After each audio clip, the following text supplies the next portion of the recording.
You have exactly 8 minutes before the judge signs away your property rights, Mr. Grayson.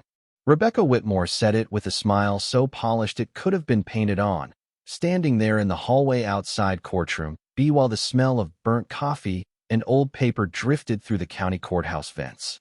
The silver charm bracelet on her wrist clinked softly every time she adjusted the stack of HOA binders against her designer blazer, like she was already celebrating. Behind her, two board members from Willow Creek Estates whispered to each other with smug little grins, while a local reporter adjusted a camera near the courtroom doors. Rebecca had invited the press herself. She wanted an audience for this. She wanted people to watch me lose. I remember the exact sound my boots made against the courthouse tile that morning. Slow, hollow, calm. Funny thing is, when someone's trying that hard to humiliate you publicly, it usually means they're hiding something bigger underneath. I looked at the oversized wall clock above the security desk. 9:22 a.m. 8 minutes until the hearing. 8 minutes until Rebecca planned to force my property into her HOA jurisdiction using a lawsuit so ridiculous it still sounds fake when I say it out loud. According to her filing, my house supposedly benefited from community adjacency, which apparently meant I owed 6 years of retroactive HOA fees, penalties, legal costs, landscaping violations, and mandatory compliance assessments totaling just over $93,000. 93 grand because my cabin existed outside her precious subdivision. The woman actually tried suing me for not belonging to her neighborhood. The craziest part? Half the county believed she'd win. That's what happens when people wear confidence like a uniform long enough. They stop questioning it. Outside the courthouse windows, rain hammered against the parking lot hard enough to blur the line of golf carts and luxury SUVs parked along the curb. Rebecca's white Range Rover sat closest to the entrance like some kind of suburban command vehicle. Vanity plate read, HOA Queen. I wish I was joking. She caught me staring at it earlier and gave me this tiny smug nod like she'd already planted a flag on my land. But Rebecca Whitmore didn't understand something about me. I'm not the kind of man who panics loudly. I grew up around land records, easements, county maps, and property disputes. My father spent 37 years working rural survey contracts across western North Carolina, and by the time I was 12, I could read boundary lines better than most attorneys.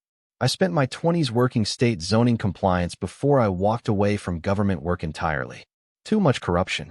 Too many people treating laws like weapons instead of rules. So I bought my father's old cabin at the edge of Blackwater Ridge and disappeared from everybody's radar. Or at least I tried to. The cabin sat beyond the Willow Creek Estates entrance, tucked behind 6 acres of pine trees and gravel road that smelled like wet earth after every storm. Quiet place. Peaceful. Until Rebecca decided my existence offended her property values. She started with letters taped to my mailbox.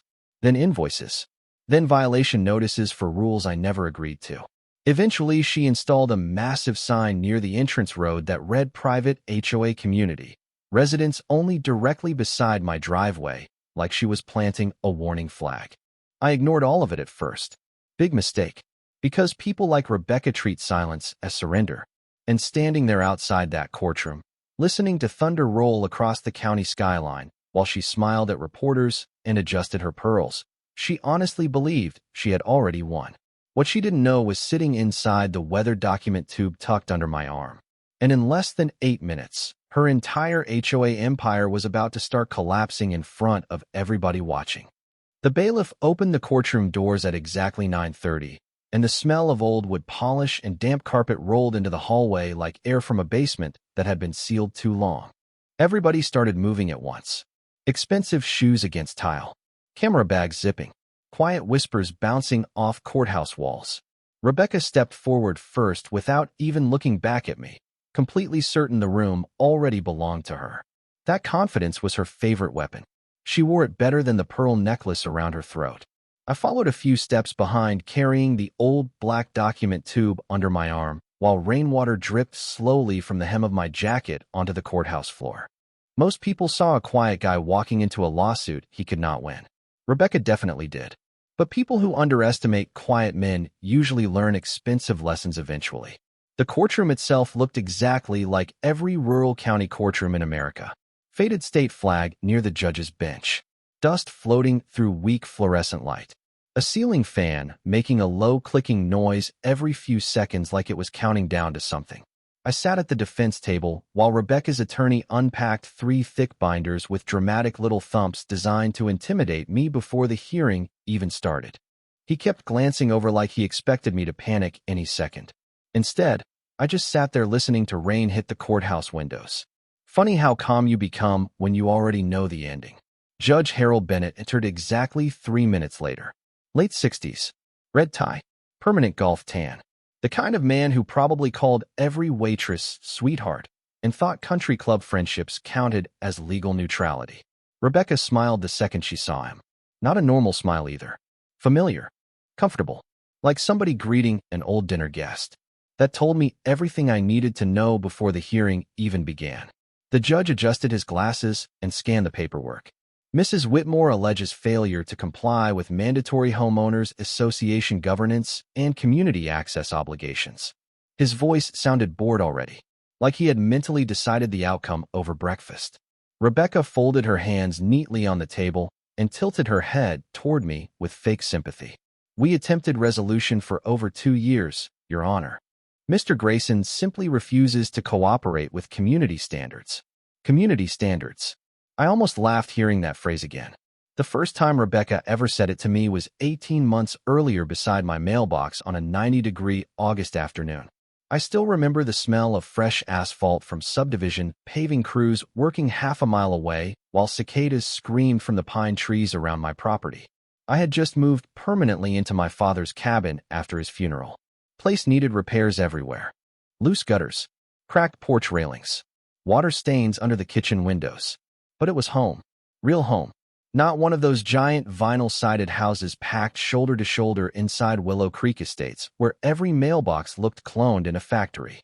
My father built that cabin himself in 1981 with timber cut directly from Blackwater Ridge. I spent most of my childhood there learning property lines, fence maintenance, and survey markers before I was old enough to drive. Dad used to say land remembers who respects it. Rebecca saw it differently. To her, land existed to increase quarterly property values. I met her 3 days after moving back. She pulled into my driveway in that white Range Rover wearing oversized sunglasses and carrying a welcome packet thick enough to stop a bullet. Her perfume hit before her words did.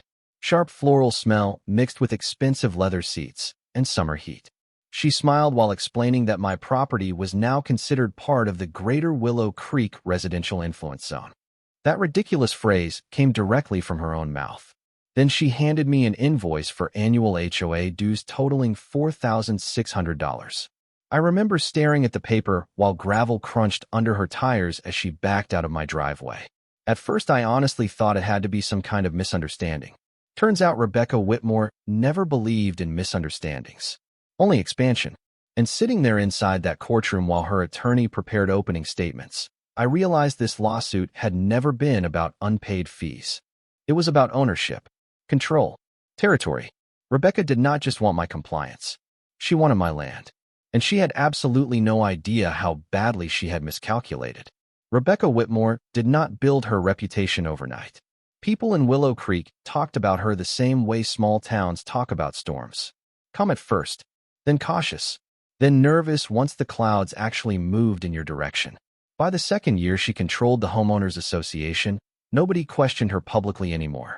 Not after the Peterson family got buried under landscaping fines until they sold their house for $30,000 below market value. Not after old man Delaney spent 6 months fighting violation notices because his grandson parked a fishing boat in the driveway for one weekend. Rebecca always wrapped control in polite language. That was her real talent. She could threaten your livelihood while sounding like she was recommending a church bake sale. Inside the courtroom, she sat perfectly straight beside her attorney while rainwater crawled slowly down the windows behind her like thin silver wires. Every few seconds, she glanced toward the small crowd seated behind the railing. Half of them were residents from Willow Creek Estates. Curious spectators. Loyal followers. A few looked uncomfortable seeing me there alone. Most avoided eye contact completely. Fear has a smell to it if you spend enough time around legal disputes. Dry mouths. Nervous sweat. Cheap coffee breath. I could smell all of it sitting there. Rebecca's attorney finally stood and adjusted his tie with theatrical confidence. "Your Honor, this case is actually very straightforward." Of course he said that. People say straightforward right before they start lying professionally. He launched into a rehearsed speech about shared infrastructure, implied community obligations, roadway usage agreements, and residential enhancement zones. Half the phrases sounded invented on the spot. But Judge Bennett nodded along anyway while scribbling lazy notes onto a yellow legal pad. Then came the real play. The attorney held up an aerial map of Blackwater Ridge and pointed directly at my property. Mr. Grayson's land benefits from direct access through Willow Creek maintained roads, utilities, and common areas. There it was, the lie hidden underneath all the legal vocabulary. Rebecca was trying to rewrite ownership through repetition. The problem was she had repeated the same lie so many times she started believing it herself. I leaned back slowly in my chair while memories crawled through my head like old film reels. 18 months earlier, I came home one October evening and found a fresh HOA sign bolted beside my gravel road entrance. Private community access. Resident decals required after 8 p.m. The smell of wet cedar and cold mountain air still lingered around the property, while floodlights from Willow Creek shimmered through the trees uphill. Somebody had even painted yellow lines near the edge of my driveway like they were marking public roadway boundaries. I remember standing there holding a bag of groceries while crickets buzzed through the dark, wondering how far Rebecca planned to push things. Turns out the answer was all the way. 3 weeks later, she installed a keypad gate farther down the access road. Suddenly, delivery drivers stopped reaching my cabin. Garbage pickup disappeared. Utility contractors started calling saying HOA management denied them entry clearance. Rebecca transformed basic access into a weapon, one inconvenience at a time. When I confronted her during an HOA meeting at the clubhouse, she smiled through the entire conversation while sipping white wine from a plastic cup. "Nathan, cooperation creates harmony," she told me in front of 30 residents seated beneath chandelier lights and framed neighborhood photos. "You cannot expect to live adjacent to a luxury community without contributing to its standards." Luxury community. That phrase nearly made me choke laughing, considering half the subdivision sat on what used to be protected timberland before developers bulldozed it into rows of identical beige houses. But Rebecca loved appearances more than reality. Always had. She started dressing like some kind of suburban senator after becoming HOA president. Cream-colored blazers. High heels clicking through grocery stores. Oversized sunglasses even on cloudy days. Her husband, Daniel Whitmore, owned a regional real estate firm that handled nearly every property transaction inside Willow Creek Estates.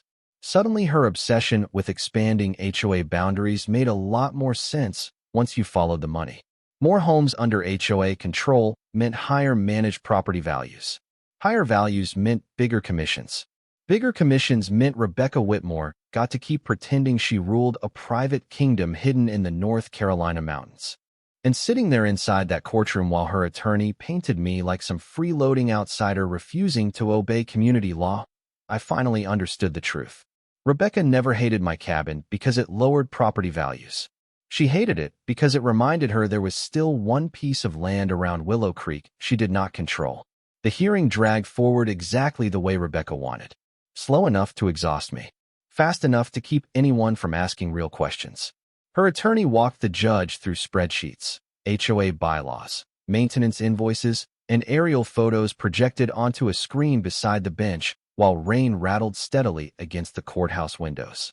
Every document carried the same quiet message underneath it. Compliance is inevitable. Resistance is expensive. That is how people like Rebecca operate. They do not overpower you all at once. They surround you with paperwork until surrender starts feeling cheaper than dignity. I learned that lesson the hard way during the first winter after moving back to Blackwater Ridge. Snow covered the gravel road leading to my cabin in a thin crust that cracked beneath truck tires like broken glass. Temperatures dropped below 20 degrees for nearly a week straight, and the smell of wood smoke hung over the valley every evening while freezing wind pushed through the pine trees around the property. I came home one night after surveying a boundary dispute near Asheville and found orange violation notices taped across my front door. Improper exterior lighting. Unauthorized firewood storage. Unapproved mailbox finish. Rebecca had started sending inspectors onto my property without permission. At first, it was almost laughable. One notice cited my porch light for excessive rustic appearance. Another claimed my gravel driveway created visual inconsistency with surrounding roadway aesthetics. But then the fines started compounding. $50 per day became $100. $100 became $500. Every envelope arrived certified mail with legal language printed so aggressively bold it looked angry. The paper itself smelled like fresh toner every time I opened one. Rebecca wanted intimidation to feel official. What made it worse was the way Willow Creek residents slowly stopped talking to me. Neighbors who once waved during morning walks suddenly looked away when driving past my property. Contractors canceled jobs after receiving calls from the HOA board. Even the local propane company hesitated delivering to my cabin after Rebecca claimed my land sat inside a pending legal compliance zone. She poisoned the area socially before trying to destroy me legally. Smart strategy, honestly. Isolate first, pressure second, then finish the target once they feel alone. Inside the courtroom, Rebecca crossed one leg slowly and glanced toward me while her attorney discussed community roadway dependencies. Her expression never changed. Calm, controlled, patient, like she was waiting for weather to finish eroding a cliffside. Judge Bennett eventually leaned back in his chair with a tired sigh. "Mr. Grayson," he said, peering over his glasses, "did you ever attempt negotiation with the homeowners association?" There it was. The setup. Because no matter how unreasonable Rebecca acted, the courtroom would always ask why I failed to cooperate. I looked toward the judge and nodded once. Multiple times. Rebecca smiled immediately like she already knew the answer would not matter. The thing is, I really did try. 6 months before the lawsuit, I attended an HOA mediation meeting inside Willow Creek's clubhouse. I can still remember the artificial vanilla scent from those plug-in air fresheners lining the hallway and the soft jazz music playing through hidden ceiling speakers while residents drank wine beside a stone fireplace big enough to heat a ski lodge. Rebecca sat at the head of a polished oak table with 3 board members beside her like some kind of suburban council queen. She slid a folder toward me containing what she called a reasonable integration agreement. Monthly HOA dues, architectural compliance oversight, shared roadway obligations, property review inspections. But buried near the back was the real objective. An easement transfer clause granting Willow Creek authority over portions of my access road. That road mattered more than the fees. I understood it immediately. Without roadway control, Rebecca could never fully absorb my property into her development plans. She watched me read the paperwork while tapping manicured fingernails softly against a coffee mug that read Community First. "This solves everything peacefully," she told me with that same fake kindness she used in court now. "You just need to be part of the neighborhood." Part of the neighborhood. Funny phrase considering my family lived on Blackwater Ridge nearly 40 years before Willow Creek Estates even existed. I slid the folder back across the table untouched. Rebecca's smile froze for half a second. Barely noticeable unless you were looking for it. But I noticed. Because that was the exact moment her strategy changed from persuasion to elimination. Judge Bennett flipped through Rebecca's evidence for another few minutes while the courtroom settled into that heavy silence only legal buildings seemed to produce. The air conditioning hummed overhead. Somebody in the back row coughed into a napkin. Rainwater tapped steadily against the courthouse glass like fingertips drumming on a table. Rebecca looked relaxed now. Too relaxed. She thought pressure had already done its job long before we ever stepped inside that room. And honestly, for a while, it almost worked. About 4 months after I refused her integration agreement, things around Blackwater Ridge started getting strange in ways difficult to prove but impossible to ignore. The first sign came one freezing February morning when I found fresh survey flags planted along the edge of my access road. Bright orange markers fluttering beside the gravel like tiny warning signs. The smell of diesel fuel still lingered in the cold air from equipment crews working uphill near Willow Creek's newest development phase. I pulled the markers out myself and tossed them into the bed of my truck. By the next morning, new ones appeared farther down the road. Then utility paint started showing up across tree lines near my property entrance. White arrows, blue lines, temporary stakes hammered into the ground. Somebody was mapping expansion routes through my land without permission. I called the county planning office 3 separate times. Nobody returned my messages. Funny how government silence usually means somebody important already made a phone call before you did. A week later, I came home after sunset and found the keypad gate at Willow Creek locked completely shut. My truck headlights illuminated a brand new sign bolted beside the entrance. Private road access for HOA residents only. Unauthorized vehicles subject to towing. Snow drifted lightly across the pavement, while cold mountain wind hissed through the steel bars of the gate. I remember gripping the steering wheel so hard my knuckles turned pale. That road was the only direct vehicle access to my cabin. Rebecca knew it. She also knew emergency service routes depended on that same entrance. But power makes people reckless once they stop hearing the word no often enough. I spent nearly 2 hours parked outside the gate that night, while freezing rain coated the windshield in thin layers of ice. Rebecca finally answered my phone call around 11:15 p.m. I could hear soft piano music playing somewhere in the background and glasses clinking like she was hosting dinner guests while I sat stranded outside my own property. "Oh, Nathan," she said calmly, "the board voted this afternoon. Security concerns. Temporary restriction. Temporary restriction. Another fake phrase designed to sound official. You cannot legally block access to my property," I told her. "Actually," she replied, dragging out the word slowly, "that depends entirely on who owns the roadway." Then she hung up. That sentence stayed in my head for days afterward. Not because it scared me, because it bothered me. Rebecca sounded too confident, like she believed something I did not know yet. The next morning, I drove 40 miles through freezing fog to meet with a local attorney in Asheville named Martin Keller. Tiny office above a hardware store. Smelled like dust, old carpet, and stale coffee. Keller listened quietly while flipping through the violation notices and roadway photos spread across his desk. Every few minutes, he adjusted his reading glasses lower on his nose and sighed. Finally, he leaned back in his chair and rubbed his jaw. "You are technically right," he admitted. "But technically right costs money." He explained that Rebecca's husband had connections through county zoning boards and development commissions. Willow Creek Estates generated too much tax revenue for local officials to challenge easily. Fighting them could take years, possibly longer. "Most people settle," he said carefully. "They pay something, compromise something, and move on." Outside his office window, sleet rattled softly against the glass while traffic crawled through downtown Asheville below us. I remember staring at pedestrians hurrying through the cold and realizing Rebecca's entire strategy depended on exhaustion. She wanted me overwhelmed financially, legally, socially, emotionally. She wanted resistance to feel pointless. And for a little while, I almost let her win. Because once the certified lawsuit papers finally arrived taped to my mailbox that spring morning, even I started wondering how much one man could realistically fight against an entire system built to protect people like Rebecca Whitmore.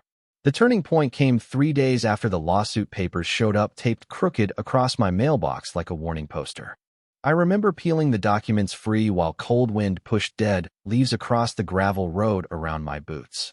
The adhesive left streaks on the black paint of the mailbox my father installed 20 years earlier. Funny what your brain notices when pressure starts building. Little details, tiny irritations. I stood there reading the legal complaint while the smell of rain-soaked pine drifted through the valley, and one sentence kept repeating in my head over and over. Subject property exists within enforceable roadway benefit jurisdiction. That phrase bothered me more than the lawsuit itself. Not because it sounded threatening, because it sounded specific. Too specific. Rebecca was not guessing anymore. Somewhere along the line, she became convinced she had legal leverage connected to the roadway. And people like Rebecca never gamble unless they think somebody else already stacked the deck first. That night, I barely slept. Wind rattled the old cabin windows while branches scraped softly across the roof like fingertips. Around 2 in the morning, I finally got up, poured stale coffee into a chipped ceramic mug, and pulled out every property record my father ever kept. Survey maps, tax receipts, utility easements, old zoning requests bundled together with fading rubber bands inside filing boxes stacked in the hallway closet. The cabin smelled like dust, cedarwood, and old paper while I sat cross-legged on the living room floor surrounded by decades of land history. Hours passed. Nothing. Then around sunrise, I found something strange. A reference number scribbled in blue ink across the corner of an old survey plat dated 1987. County Access Easement Revision, File 14C. No explanation. No attached documents. Just the notation. I stared at it while weak morning light pushed through the kitchen windows.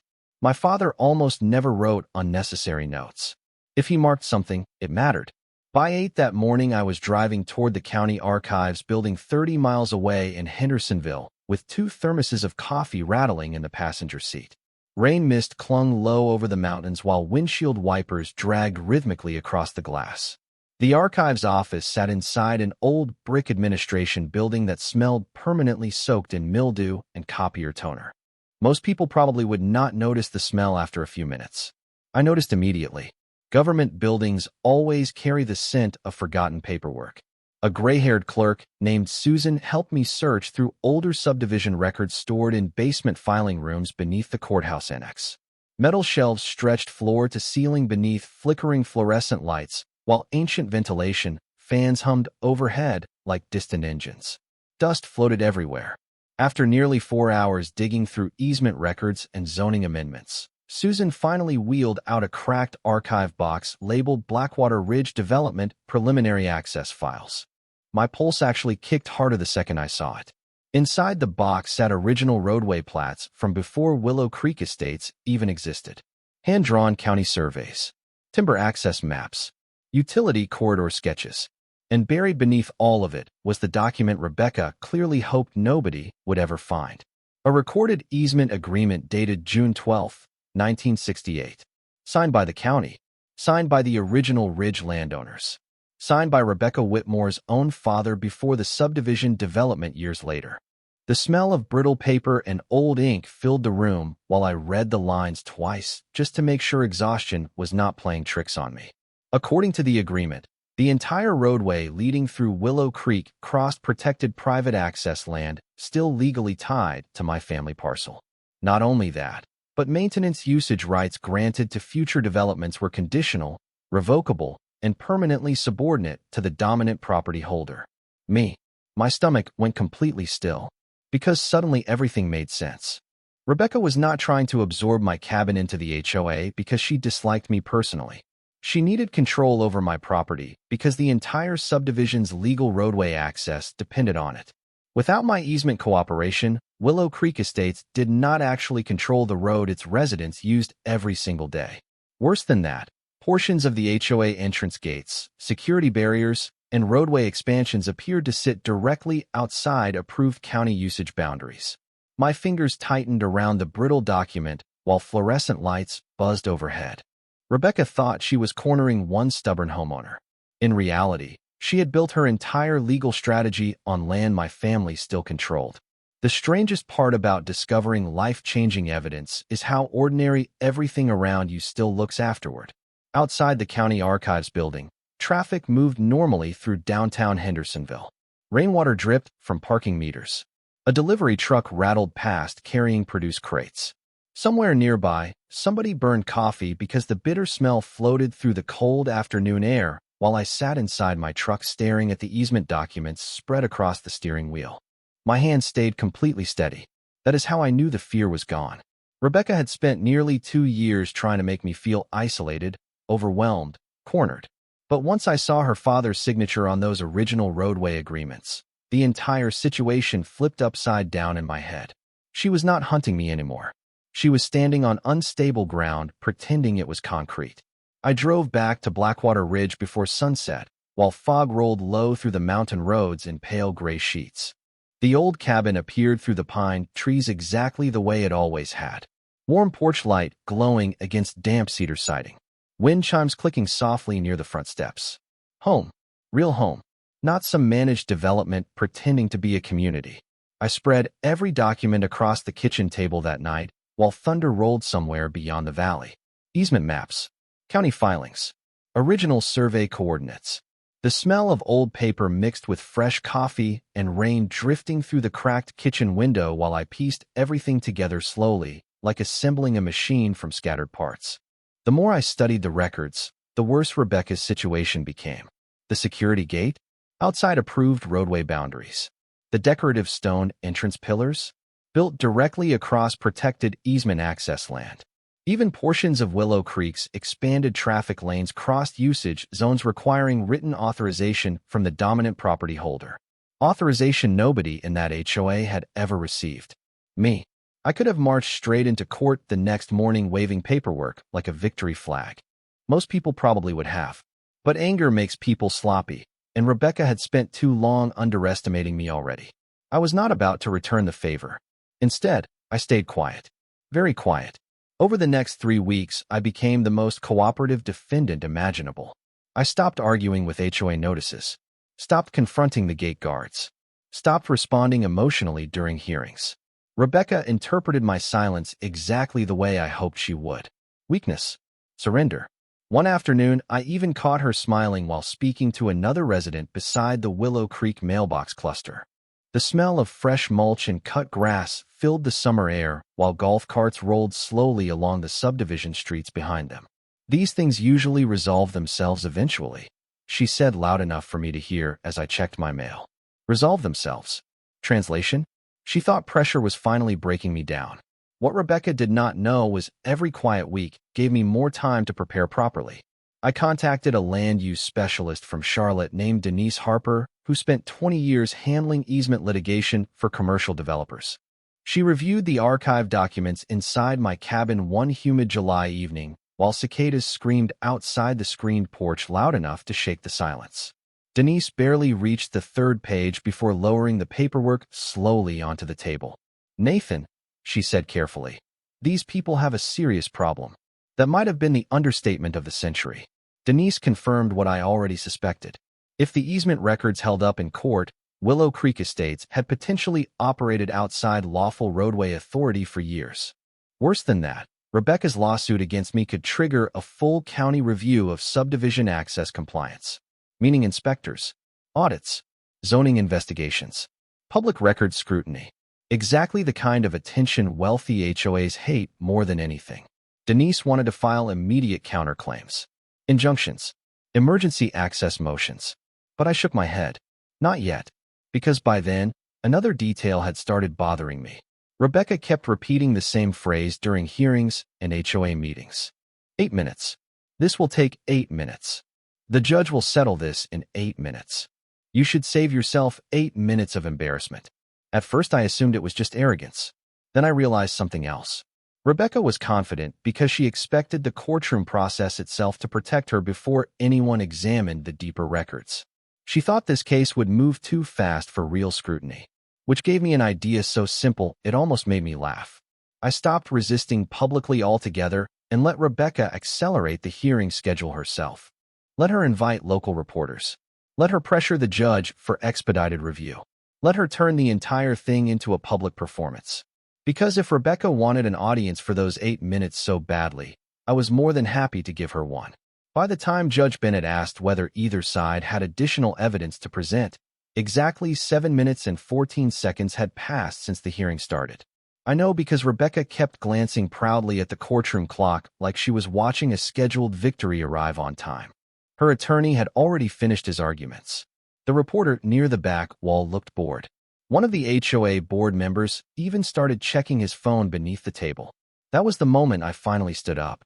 The old wooden floor creaked softly beneath my boots, while every eye in the room shifted toward me at once. Rain still hammered against the courthouse windows hard enough to blur the mountains outside into gray shapes. I remember the smell of wet wool coats and courthouse coffee filling the air while I carried the black document tube slowly toward the defense table. Rebecca crossed her arms immediately. Calm expression, tiny smile, still confident. "Mr. Grayson," Judge Bennett said with obvious impatience, "if you intend to present something relevant, please do so quickly." Quickly. Funny word considering the next few minutes were about to destroy years of carefully manufactured control. I unscrewed the cap from the document tube and removed the original easement records carefully enough that even the sound of paper unfolding seemed loud inside the courtroom. Thick county archive sheets, survey plats, recorded agreements stamped nearly 60 years earlier. The kind of documents nobody expects to see anymore because most people assume old paperwork disappears eventually. Rebecca's smile faded just slightly when she saw the county seal. Not fear yet, just confusion. I handed the first document directly to the bailiff for the judge. Original recorded easement agreement, June 12, 1968. I said evenly. Filed through Henderson County Access Records Division 14C. Judge Bennett adjusted his glasses while flipping through the pages slowly. I watched the exact moment his posture changed. Subtle, shoulders straightening, eyes narrowing. The courtroom got very quiet except for rain tapping against the windows and fluorescent lights buzzing overhead. Rebecca leaned toward her attorney, whispering something sharp enough that I saw his jaw tighten immediately afterward. He stood up fast. "Your Honor, we have not reviewed these materials. That is because your clients never disclosed them during discovery," I replied before he could continue. That landed harder than I expected. Several people in the gallery started murmuring softly behind us. The reporter stopped pretending to be bored and lifted her camera again. Judge Bennett flipped another page. Then another. "Mr. Whitmore," he said carefully to Rebecca's attorney, "are you aware this subdivision roadway appears subordinate to dominant easement authority tied to the Grayson parcel?" Silence. Absolute silence. Rebecca's attorney looked down at the documents like they had personally insulted him. Then came the real collapse. I placed the second folder onto the table. Survey overlays. County inspection maps. Boundary comparisons prepared by Denise Harper. The Willow Creek security gate, entrance structures, and roadway widening projects exceed authorized easement usage zones under the original agreement. Judge Bennett's expression changed completely after that sentence. Gone was the bored golf club judge from 20 minutes earlier. Now he looked like a man realizing reporters might print his name beside a zoning scandal by tomorrow morning. Rebecca finally lost control of her composure. "This is ridiculous," she snapped suddenly, voice sharper than I had ever heard it. "Those records are ancient. The development superseded all of that years ago. Do you have documentation proving that?" I asked calmly. She opened her mouth. Nothing came out. Because there was no documentation. There never had been. Rebecca built her entire strategy on intimidation, assumptions, and people being too exhausted to challenge her. But paper does not care about confidence. The courtroom clock ticked softly overhead while Judge Bennett continued reviewing the easement file. 8 minutes exactly had passed since the hearing began. The irony almost made me smile. Finally, the judge cleared his throat. "The court is suspending this proceeding pending immediate county review of roadway authority, easement compliance, and subdivision access legality." The reporter's camera flashed instantly. Somebody behind Rebecca whispered, "Oh my God," loud enough for half the room to hear. But Judge Bennett was not finished yet. Additionally, he continued carefully, "The court strongly recommends temporary suspension of any further enforcement actions by Willow Creek Estates until these matters are resolved." Rebecca looked completely frozen beside her attorney while rain thundered against the courthouse windows behind her. For the first time since this entire nightmare started, she finally understood the truth. She had not dragged me into court to destroy me publicly. She had accidentally opened the door for everyone else to see what she had really built her empire on. 3 weeks after the hearing, the first thing they removed was the gate. I stood beside the gravel shoulder near the entrance to Willow Creek Estates just after sunrise, while county contractors unbolted the steel barrier Rebecca fought so hard to install. The hydraulic whine of impact tools echoed through the damp mountain air, while orange warning lights flashed against puddles left from overnight rain. Somebody had already peeled the private community access sign halfway off the stone pillar, leaving strips of torn vinyl hanging loose like dead skin. Funny how fast authority starts looking temporary once paperwork catches up to it. The smell of wet asphalt and diesel drifted through the valley, while residents slowed their SUVs beside the work crews, trying not to stare directly at me. Some still looked embarrassed. Others looked angry. But most looked confused. Because people build entire lives assuming systems around them are legitimate. Nobody wants to wake up and realize the expensive gates, polished signs, and monthly fees controlling their neighborhood were balanced on legal foundations thinner than drywall. The county investigation moved faster than even Denise expected. Once reporters got hold of the easement story, everybody suddenly wanted distance from Rebecca Whitmore. Planning officials claimed they were reviewing historical documentation inconsistencies. County zoning blamed administrative oversights. The HOA board started quietly resigning one by one like passengers slipping off a sinking boat before cameras arrived. By the second week, Rebecca's husband removed every Willow Creek listing from his real estate website. By the third week, County inspectors placed temporary compliance notices directly on the subdivision entrance pillars. Bright orange papers fluttering against expensive stonework while landscapers pretended not to notice them trimming hedges nearby.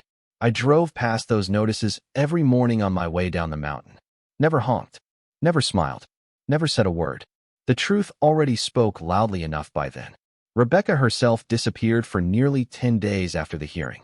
No HOA meetings, no public statements, no golf cart patrols rolling through the subdivision at dusk. Then one cloudy Thursday afternoon, I finally saw her again. She stood near the community mailbox cluster wearing oversized sunglasses despite the rain and talking quietly with two attorneys beside a black luxury sedan. The moment she noticed my truck coming down the road, she stopped speaking completely. I rolled slowly past while tires crunched over wet gravel and pine needles. For the first time since I met her, Rebecca Whitmore looked tired. Not defeated exactly, just smaller somehow. Like the illusion around her had cracked enough for reality to finally leak through. She glanced toward the dismantled gate beside the entrance road, then back toward me. I almost expected another threat, another legal warning, another speech about community standards. Instead, she just stood there silently while rain tapped against the hood of my truck. Because there was nothing left to say anymore. The county eventually suspended all further HOA expansion activity pending roadway review. Residents filed complaints demanding financial audits. Several homeowners hired independent attorneys after learning portions of their association dues funded unauthorized roadway projects connected to Rebecca's development plans. Last I heard, the Homeowners Association insurance carrier started its own investigation too. Amazing what happens once people stop being afraid to ask questions. As for me, life on Blackwater Ridge finally became quiet again. Real quiet.